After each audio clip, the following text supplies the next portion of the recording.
SimilarWeb has a new report out that documents the increased use of mobile devices for interacting via the web. According to the report, mobile web traffic has jumped more than 30% since 2017, while desktop traffic dropped by more than 3%. The report also notes that mobile website visitors behave differently from their desktop web counterparts. For example, mobile users spend less time on the websites. The overall time per visit dropped by 49 seconds from 2017 to 2019. Now, my guess is that anyone who uses a smartphone with any frequency or interacts with others who use smartphones isn't too surprised by this smaller attention span when it comes to surfing the web. In fact, you might argue that the core reality of mobile computing is actually smaller.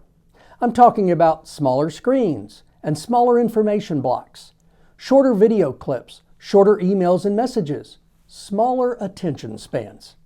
Heck, even with new device designs like the forthcoming Galaxy Z Flip foldable smartphone or Microsoft's Surface Duo with its 2 screens, we're still talking about a preference for doing most things with one hand. While we walk, while we talk, while we ride, while we work, and while we eat.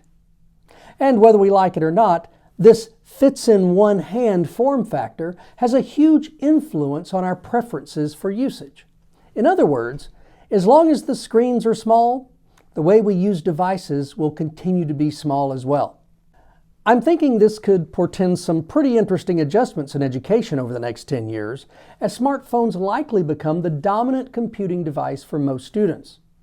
After all, traditional education is all about big information blocks, big writing assignments, longer video clips, longer communication forms, and yes, longer attention spans. So, how will we translate all of that bigness into a smaller form factor and to a modified set of behaviors?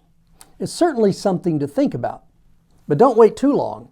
Businesses and workplaces are already adapting and will be expecting graduating students to show up ready to perform on a smaller stage.